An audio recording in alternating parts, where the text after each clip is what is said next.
we are Kaya! And today, ipapakita namin sa inyo kung paano namin ginagawa ang aming everyday makeup look using products from Luna Cosmetics. As artists, we want to stay fresh and presentable, and nandiyan ang Luna para tulungan ang Kaya. Let's go! So yung lagi ginagamit sa Luna is yung cushion nila. Ako dun. Super ganda kaya.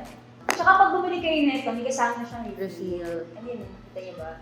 Madaling sponge. Ito, sobrang gamit na talaga siya. Ayan. And aside from the cushion, for the base, pwede din tayo mag-foundation. Yes. So, this is in the shade Sand and meron din siyang SPF 35. Ginagamit ko pa ang contour. Itong, ano nila, Melting Cheek Stick.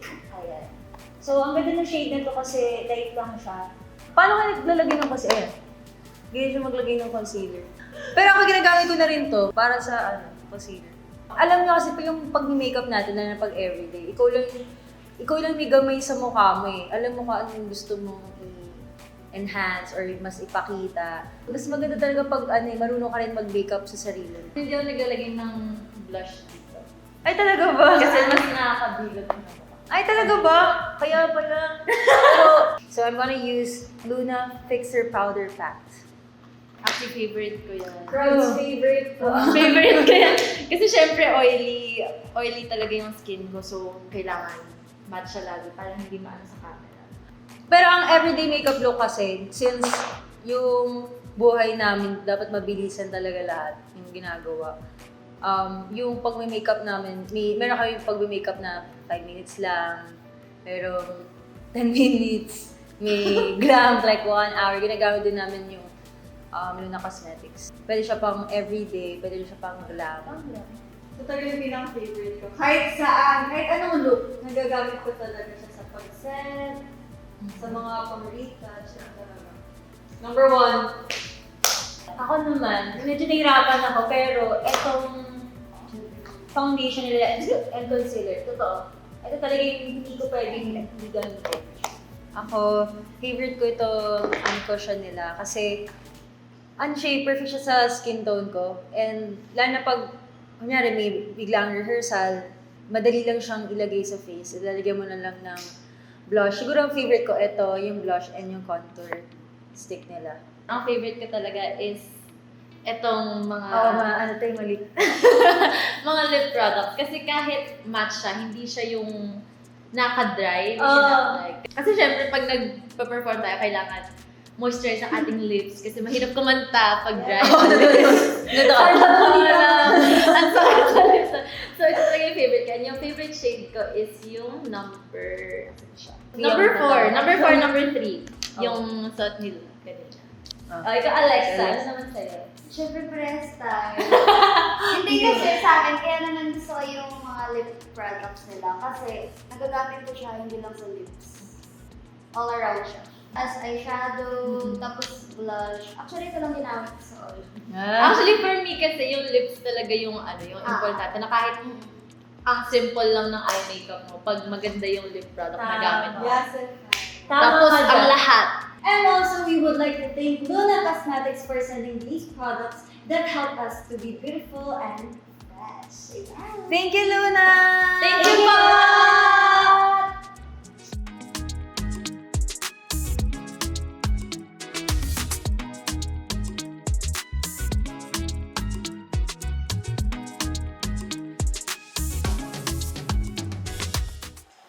Ayan, so ito yung first draft natin. And sinabihan tayo na mag-revise pa. For me lang, meron talaga mga parts na awkward.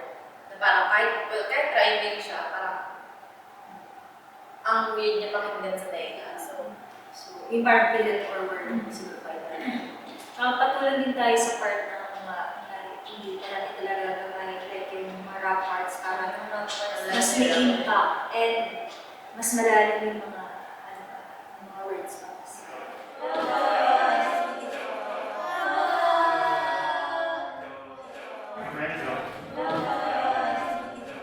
I've been in the industry for about 6 years now. I'm a drummer for a local band, Lala More.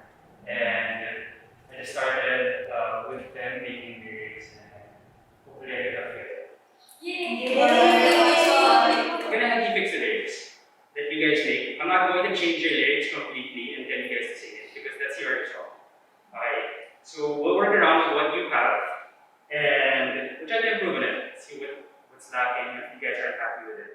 At first po kasi nung sa Kaya po, yun po yung pinakaiba sa Blabla. Kasi wala talaga nagbabantay sa amin sa pag-record. Binigyan lang po kami ng equipment, so okay, ikaw na bahala. Sir Lorenzo po super hands-on niya. Kasi I remember nung first session namin, meron pa siyang mga talagang PowerPoint presentation para malaman namin paano gumawa ng kanta, para namin sisimulan yung pagsulat ng kanta ng Blabla, paano namin siya i-record. This love got me feeling like I don't care. No, nah, boy, you got me hypnotized. Nah, nah, really want you right now, now. My friends told me love ain't easy. You can't blame me, must be crazy. Ignoring what they say, following my way, yeah. Risking everything and I'm not sorry. Super perfectionist po talaga ng Kaya. Kahit yung demo lang, pina-perfect talaga namin. Kahit umabot na kami ng 5 a.m. basta i-record lang namin ng i-record. Kasi before, parang naisip ko po, hala, isang line ko lang, inuulit-ulit ko pa, like, 10 beses, 20 times. Sinasabi ko kung normal ba yun. Sasabi naman po ng mga kuya namin na normal siya hanggang sa masatisfy ka talaga.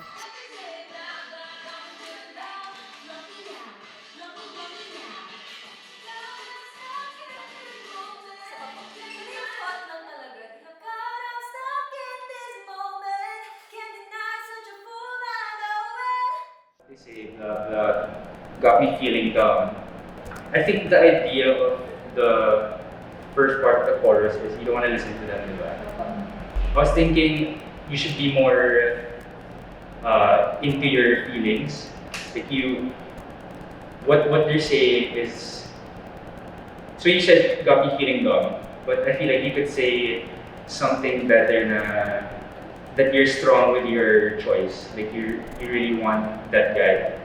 So I thought, yeah. Hindi lang niya kami ginide sa recording, pati yung knowledge ba niya, shinare niya rin sa amin paano makapag-compose ng kanta, kung paano siya nag-start, and yung mga tamang process kung paano gumawa ng music, nandun siya simula day one ng Blabla. Siya rin nagsabi sa amin na etong part na ito bagay sa'yo. Sinabi niya rin yung thoughts niya kapag feeling niya hindi ganun kaganda yung tunog, nagiging transparent siya para mag-improve talaga kami. At talagang magamay namin kasi parang ilang weeks na lang nun, mag-record na kami sa studio. Rain already told me na, this will probably be revised pa rin by CEO. So might as well just try. If they don't like it, we should keep trying until we figure it out. Mas gumaan yung feeling namin kasi andyan siya para magbigay ng compliments, andyan siya para magbigay ng tips paano pa mas mapapaganda yung lyrics na ginagawa na. Of course, sa vocal arrangement din namin, mas naging maganda siya and mas naging maayos. Step back into this moment. Must admit loving you was foolish. There! There you go. There you go. Sarap, sarap. Ay, sarap.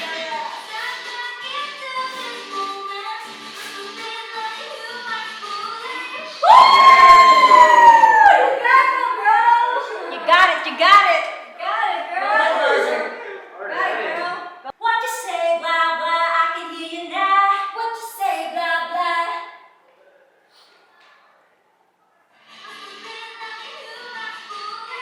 What you say, blah, blah, I can hear you now. What you say, blah, blah. Parang babalong na. What you say, blah, blah. I can, what? What you say, blah, blah, I can hear you now. I can hear you now. From you, na. I can hear you now. I can hear you now. Na. Na. Na. Na. Tayo sa yeah. Ay, nasa. Yeah. Okay, so part na to. 5, 6, 7, 8. Nandito ka na lang sa Ayan, nabasa. Bali pa kayo yan. Yan. Diyan ka magpapalit. Mas proud ka. Gawin nyo rin, gawin So yung choreographer po namin, si Coach Aaron from Power Impact Dancers, siya pa yung nag-choreo ng Blabla. And for this dance talaga, gusto namin yung parang powerful na image. Sobrang opposite niya sa image namin sa Kaya. And ang gusto talaga namin dito is gusto namin ng challenge for this one na kahit sobrang hirap niya compared to Kaya. And sobrang thankful talaga namin. Sobrang swerte namin kay Coach Aaron kasi sobrang hands-on niya with the choreo na kahit ilang revisions yung papagawa namin. Ginagawa niya para sa amin. Yung first version kasi, gustong-gusto ko yung chorus nun. Kasi powerful siya for me. And yun yung parang hip-hop type ng sayaw. So talagang nagustuhan namin ng mga members namin. Kaya nung pinabago siya, nung naging version 2 na, so super happy pa rin kami. Pero yung utak ko nandun sa first version. Kasi yung siguro yung una naming nagawa. Kaya yun yung tumatak sa utak ko. Pero syempre, super happy pa rin ako kasi talagang nakita ko yung dedication ni Coach para mabigyan pa kami ng marami pang options.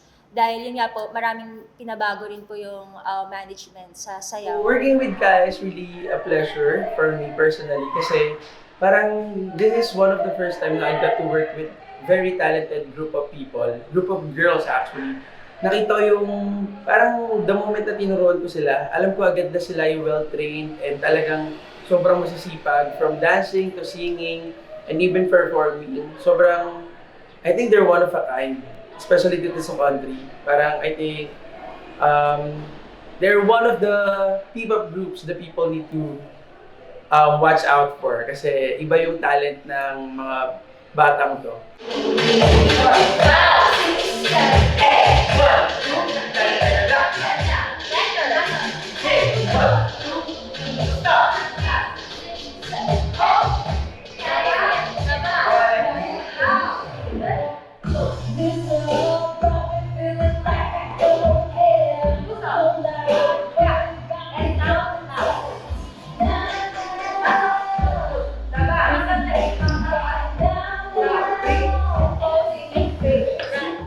I think you feel it too. I think you feel it too.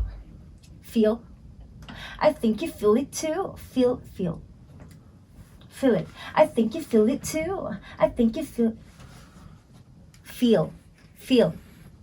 I think you feel it too. Siguro, yun po yung naging challenging talaga sa debut namin. Kasi yung lyrics namin, buo na siya. Kumbaga may demo na rin po kami kung paano namin siya i-record sa recording studio. Kasi nire-record lang namin siya sa dance studio namin. And dumating po yung producer namin, si Sir Owen Lee. And kinabago niya po halos lahat ng, siguro yung mga 50% ng kanta namin, pinabago niya. And magre-record na kami, kinabukasan na. Pag naalala ko, naiyak talaga ako kasi parang akala ko talaga parang hopeless case na kasi yung kanta, natapos na namin siya mabada December. And pinractice namin siya pa ulit-ulit. Siyempre yung rap parts nung unang version ng Blah Blah. Got me tripping, got me simping, you're so fine. Ain't no guessing, ain't no stressing about them signs. Red light, go with the flow. I don't mind if they say, I told you so. Ano yun, kailangan mong sanayin yung sarili mo para saan ka didiin, kung ano magiging flow mo. Na feeling ko nung time na yun, na-master ko na yung sa part ko. And then, nung pinabago, talagang parang, I'm so hot of fun, you know I'm one. I'm so hot of fun, you know I'm one. O sige, yaman na. Sinabahan mo na just the song. I'm so hot of fun, you know I'm one. Look out for you. I got it down, living all the past behind. Parang, paano natin ito gagawin? Which is, we understand naman and we take his, mga suggestion. Kasi mas may alam siya talaga when it comes to music. And sobrang challenging niya kasi nakasanayan na ng katawan namin yun. Kung paano namin siya i-practice yung choreography, mababago. And then sabi niya, palitan yung chorus. Palitan yung rap parts. And yung ibang mga words sa verses. And nung ni-record namin siya sa recording studio, nandun siya. As in, nandun po talaga si Sir Owen Lee. Nakabantay siya kung anong gusto niya maging tunog nung kanta namin. And, parang tuloy-tuloy hanggang 6 a.m. nagre-record pa kami. Yung mga high notes pa, ni-record mga 4 a.m., 5 a.m. Kaya yung boses namin, may part na parang sinasabi ko, sana mamaya may boses pa ako. Kasi paulit-ulit talaga siya. Kasi ginawa namin talaga yung best namin para maging perfect siya. So, kahit ilang record yung gawin namin, talagang inuulit-ulit talaga namin yung mga lines namin hanggang sa makuha talaga yung tamang feels para dun sa line na yun. I'm so blinded by this love, all else doesn't matter. Now I'm burning up, oh yeah. Listen to me now, listen to me now. Listen to me now. Yung pinaka-challenging part sa akin during Blah Blah recording. Since before, during Kaya Fees, rapper ako. Tapos naging vocalist na ako nung Blah Blah. Na hindi ko tanggap. Kasi, tanggap ko naman. Kaso ang taas kasi nung kanta. Like, hindi ko siya abot. Like, parang, nung nag-train kasi ako as vocalist talaga. Tapos, since nung time na nag-distribute na ng lines for Kaya, wala akong confidence masyado para kumanta. Tapos, nag-decide na lang ako, nagsabi ako kay Ate Angela na kung pwede nila akong gawing rapper kasi hindi ko maabot yung kanta. Ganun. Mas parang hindi ko pa kasi na lalabas yung natural na voice ko nun. So, hindi ko siya magawa ng maigi. Tapos, nung Blah Blah naman, sabi sa akin ni Sir Charles na kumanta ka na. Ganyan. Kasi nga, yung rap line nung Blah Blah. So, parang sakto lang siya for 2 persons. Tapos, sabi ko, sige po, mag-take po ako ng risk para maging vocalist for this. So, nung recording naman, binigyan naman ako ng strike ng members ko para mas maging confident, ganyan. Tapos, para mailabas talaga yung tunay na boses ko, ganyan. Tapos, chini-cheer lang nila ako, kaya somehow, naging smooth para sa akin yung recording despite of overthinking, ganyan, despite of doubts ko sa sarili ko. Pero, nung narinig ko na po yung final output po, yung pinaka-mix na version na, parang naiyak pa nga kami noon ng Kaya kasi hindi namin akalain na ganun pala yung tunog niya kasi ang inis namin, ang pangit ng boss natin. Pero nung nilabas po yung Blah Blah, maganda naman po pala yung tunog niya and siguro po, more improvements pa, may room pa for improvement. Pero dun po sa naging product po, mismong nilabas po namin sa music platforms, na po yan, proud na po ako sa result nun kasi pinaghirapan po yun ng Kaya.